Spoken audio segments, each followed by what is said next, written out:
स्वागत करती हूँ। आप सभी से अनुरोध है, कृपया तालियां बजाकर उनका स्वागत करेंगे। सभी जजेस के लिए एक सूचना है कि हमारे आज के कार्यक्रम के मुख्य अतिथि हमारे कलेक्टर महोदय 15 मिनट में हमारे बीच आ जाएंगे। उसके पहले आप अपना परिणाम मुझे सौंप दें।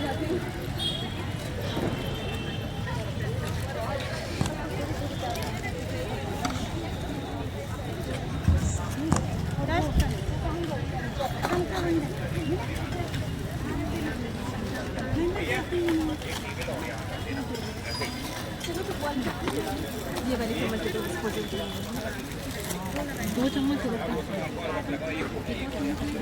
इसमें खाना चाहिए तो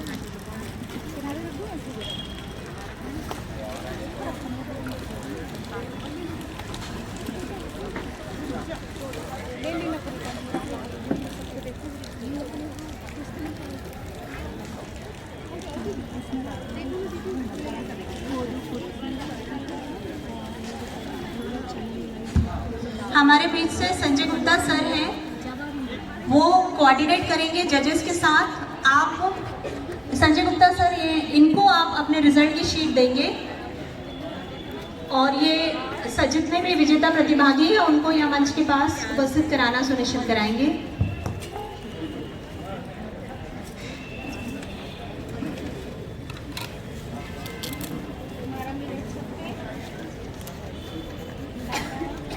ज्वार और बाजरा मिक्स।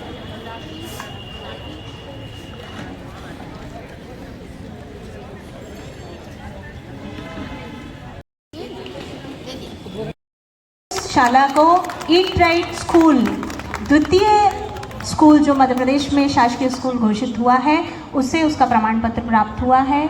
MLB से हमारे बीच उमा मैडम उपस्थित हैं।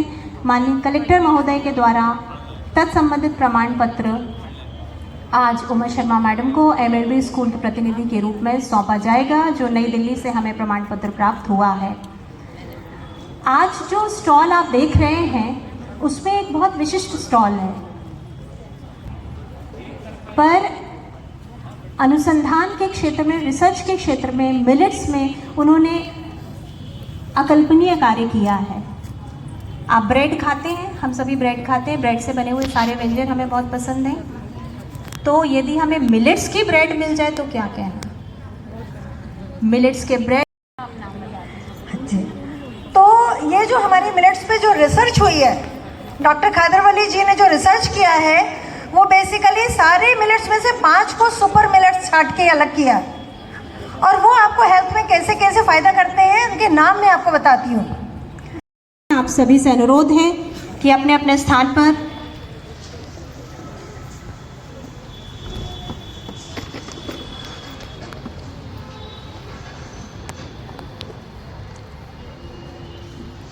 खड़े होकर कृपया तालियों से हमारे मुख्य अतिथि का आज के कार्यक्रम में स्वागत करेंगे। माननीय कलेक्टर महोदय, मैं खाद्य सुरक्षा प्रशासन और नर्सिंग महाविद्यालय की ओर से आपका आज के कार्यक्रम में आने के लिए हार्दिक धन्यवाद देती हूँ। आपका बहुत बहुत स्वागत है सर। सर दीप प्रज्वलन हेतु मंच की ओर प्रस्थान कर रहे हैं। माँ सरस्वती का पूजन, दीप प्रज्वलन हमारे अतिथियों के द्वारा किया जा रहा है। हे शारदे माँ, हे शारदे माँ, अज्ञानता से हमें तार दे माँ। हे शारदे माँ, हे शारदे माँ, अज्ञानता से हमें तार दे माँ। तो स्वर्ग देवी ये संगीत तुझसे, हर शब्द तेरा है हर गीत तुझसे। हम हैं अकेले, हम हैं अधूरे, तेरी शरण में हमें प्यार दे माँ। हे शारदे माँ, हे शारदे माँ, अज्ञानता से हमें तार दे माँ। मुनियों ने समझी, गुणियों ने जानी, वेदों की भाषा पुराणों की वाणी, हम भी तो समझे, हम भी तो जाने, विद्या का हमको अधिकार दे माँ। हे शारदे माँ, हे शारदे माँ, अज्ञानता से हमें तार दे माँ। तू श्वेत वर्णी कमल पे विराजे, हाथों में वीणा मुकुट सर पे साजे। मन से हमारे मिटा दे अंधेरे, हमको उजालों का संसार दे माँ।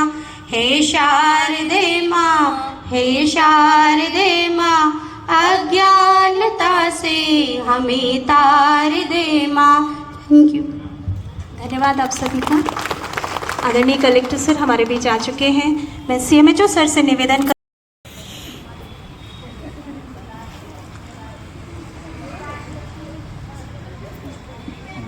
अपने बच्चों से कुछ पूछे तो वो बता देंगे 26 एक्टिविटी में सब बता देंगे।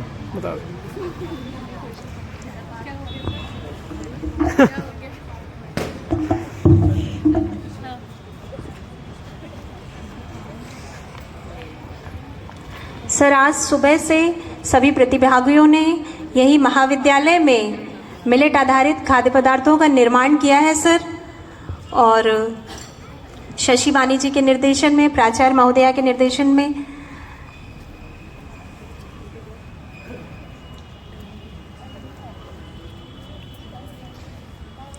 आज के जो व्यंजन प्रतियोगिता है सर, उसका मुख्य घटक मिलेट्स हैं। ये सभी व्यंजन कोदो, कुटकी, सवा, कंगनी, छोटी कंगनी से निर्मित हैं सर।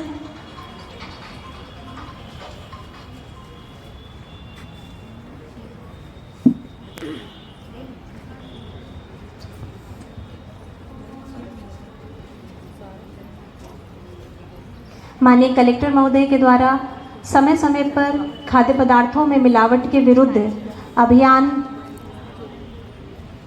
में खाद्य सुरक्षा प्रशासन का सदैव ही स्नेहिल नेतृत्व और मार्गदर्शन किया जाता रहा है। मध्य प्रदेश में जबलपुर प्रथम और द्वितीय स्थान पर अपनी जगह बनाए हुए है। विभिन्न गतिविधियों में ईट राइट से संबंधित सर का सदैव मार्गदर्शन हमें ईट राइट के हर चरण में और मिलावट के विरुद्ध युद्ध में सदैव प्राप्त होता रहा है। आज के अपने व्यस्त कार्यक्रम से हमारे मेले में कम समय में बहुत काम किया है, अपने आप को समर्पित करके अपने परिवार के साथ और मिलेट्स के क्षेत्र में अद्भुत काम कर रहे हैं। जबलपुर के लिए गौरव का विषय है। हर कार्यक्रम में वो हमारे साथ अपनी रेसिपीज, अपना मार्गदर्शन साझा करती रही हैं। जिन्होंने बहुत मेहनत करके बहुत सारे डिशेस यहाँ बना के प्रदर्शित किए हैं और अंदर रंगोली, पोस्टर्स, स्लोगन इसका भी प्रदर्शन किया है और सब लोगों की मेहनत वहाँ दिख रही है। आज के कार्यक्रम में उपस्थित आदरणीय CMHO साहब, नर्सिंग कॉलेज के उपस्थित सभी फैकल्टीज, स्टूडेंट्स, सभी प्रतिभागी, गणमान्य नागरिकगण, मीडिया के साथियों, ईट राइट ये करने की आवश्यकता क्यों पड़ रही है, ये हम लोगों को सोचने की आवश्यकता है। अभी से 20 साल, 30 साल, 40 साल पहले या उससे भी पहले जो भी हम लोग कंज्यूम कर रहे थे, जिन चीज़ों का उपयोग कर रहे थे, ना तो उनकी गुणवत्ता को लेकर संशय था और जो जिस क्षेत्र में उपजता था वहाँ के क्लाइमेटिक कंडीशन के हिसाब से उसका उपभोग वहाँ की जनसंख्या करती थी। और चूँकि क्लाइमेटिक कंडीशन के हिसाब से जो डेफिशिएंसी होती है उसको पूरा करने के लिए, चाहे हम ईश्वर में मानते हो तो ईश्वर ने या प्रकृति ने पहले से ही उस प्रत्येक क्षेत्र को विभिन्न पोषक तत्वों से एक प्रकार का आवंटन दे रखा है कि आपके क्षेत्र की जैसी जलवायु होगी उस हिसाब से वहाँ की वनस्पति और उसी हिसाब से वहाँ पे उपजाए जाने वाले कृषि के जो आपके उपज होते हैं वो होंगे, और उनका उपयोग हम लोग खुले दिल से करते थे, वही खाते थे और ज़्यादातर लोग स्वस्थ रहते थे। लेकिन धीरे धीरे जो ग्लोबलाइजेशन का एरा आया, कम्युनिकेशन बढ़ा, हमने हर जगह के क्विजीन्स देखे, उसका उपयोग हम लोगों ने शुरू किया। टेस्ट के लिए बेहतर है कि हमको खाने में अच्छा लगता है कई बार, लेकिन अपनी जलवायु के हिसाब से क्या वो कंज्यूम करना हमारे लिए बेहतर है, इस चीज़ को कई बार हम लोग अपनी टेस्ट के सामने दरकिनार कर देते हैं कि जो खाने में अच्छा लगता है वो हम लोग खाते हैं, और जो टेस्ट में अच्छा नहीं लगता हमको, या लगता है कि ये टेस्ट थोड़ा अजीब है, क्योंकि बचपन से यदि नहीं खिलाया गया होगा बच्चे को तो वो टेस्ट डेवलप नहीं होता है। टेस्ट डेवलप होते होते होता है कि आप खाना शुरू करोगे, 2 बार 5 बार 10 बार खाने के बाद कोई टेस्ट आपका डेवलप हो पाता है। हर क्षेत्र के हिसाब से जो वहाँ की प्राकृतिक वनस्पति है, जो प्राकृतिक कृषि के जो पदार्थ हैं जो उपजाए जा सकते हैं, जो स्वयं उपज जाते हैं, जिसमें हमको बहुत मेहनत नहीं करनी पड़ती है। जहाँ वर्षा कम होती है वहाँ मोटे अनाज अपने आप होते हैं, जहाँ वर्षा ज़्यादा होती है वहाँ धान उपजाने में दिक्कत नहीं होती है, जहाँ सिंचाई की व्यवस्था होती है तो जाड़े के मौसम में वहाँ गेहूँ उपजाने में दिक्कत नहीं होती है। इन चीज़ों को जब हम लोग समझना शुरू करेंगे तो जो हमारे यहाँ की कृषि की जो बायोडाइवर्सिटी है उसका महत्व हम समझ पाएंगे कि हमारे यहाँ के जो एंडेमिक जो क्रॉप हैं उसका उपयोग हम लोगों के लिए बहुत अधिक होता है। हमारे जो शरीर की बनावट है, हमारे शरीर में जो पोषक तत्वों की आवश्यकता होती है उसकी पूर्ति के लिए वो सारे एंडेमिक क्रॉप बहुत आवश्यक होते हैं। अब इसके बाद जो ईट राइट का कॉन्सेप्ट आया कि ना सिर्फ उपजाने की बात हुई, चाहे वो प्राकृतिक रूप से उपजे चाहे हम उसको उपजा रहे हों। कई सारे जो आप लोगों ने यहाँ डाले हैं स्टॉल में पदार्थ जो उपयोग में लिए हैं, जैसे कोदो कुटकी है, वो प्राकृतिक रूप से भी उपजता है, उसको खेत में उपजाने की आवश्यकता नहीं होती है। अब धीरे धीरे लोग उसको उपजाने भी लगे हैं, लेकिन आप ट्राइबल एरिया में जाएंगे, डिंडोरी में जाएंगे, बैतूल छिंदवाड़ा साइड जाएंगे तो वहाँ आप देखेंगे कि अपने आप ही वहाँ ये सारे पदार्थ उपज जाते हैं। तो इस प्रकार के जो उपज होते हैं उसमें क्वालिटी का बहुत इशू नहीं होता है, लेकिन जो हम लोग उपजाने जाते हैं उसमें बहुत तरह के पेस्टिसाइड्स, बहुत तरह के केमिकल फर्टिलाइजर्स हम लोग लगाते हैं जो बाद में हमारे ही शरीर में घूम के आते हैं और उससे बहुत तरह की बीमारियां होती हैं। इसलिए ईट राइट में एक रेगुलेशन का पार्ट भी है कि जो भी फूड प्रोडक्ट, जैसे आपने बहुत सारे पैकेज प्रोडक्ट यहाँ पे शोकेस किए हैं, उसकी सर्टिफिकेशन होती है कि उसमें मानक के हिसाब से जितना मैक्सिमम परमिसिबल केमिकल्स अलाउड है उससे ज़्यादा तो नहीं है, और वो सारे सर्टिफिकेशंस का महत्व है। तो एज़ कंज्यूमर, एक उपभोक्ता के रूप में जब हम मार्केट में जाते हैं तो हमको इन सर्टिफिकेशंस का भी ध्यान देना चाहिए कि हम लोग जो कंज्यूम कर रहे हैं, जिन चीज़ों का उपभोग कर रहे हैं, वो उपभोग करने योग्य है या नहीं है, उससे किसी प्रकार की बीमारियां तो नहीं होगी। आप आज खाओगे और 10 साल बाद उसका मैनिफेस्टेशन होता है।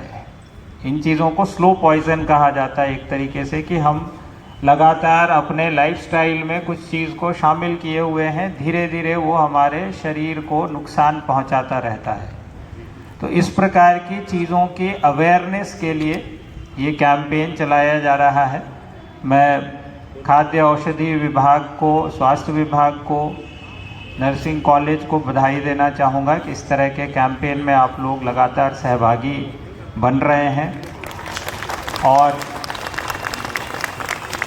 आपके इस प्रयास से पर्याप्त जागरूकता फैले ताकि लोग अपने जो थाली है जो उनकी, उसमें हर प्रकार के पोषक तत्वों का समावेश कर सकें।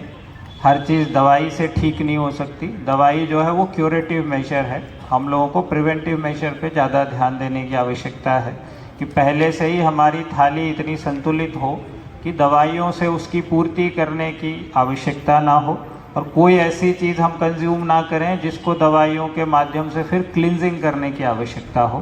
तो एक बार फिर सभी लोगों को शुभकामनाएं मैं देना चाहूँगा और मैं चाहूँगा कि ईट राइट जो कैंपेन है उसको हम सब मिलके सफल बनाएं। बहुत बहुत धन्यवाद।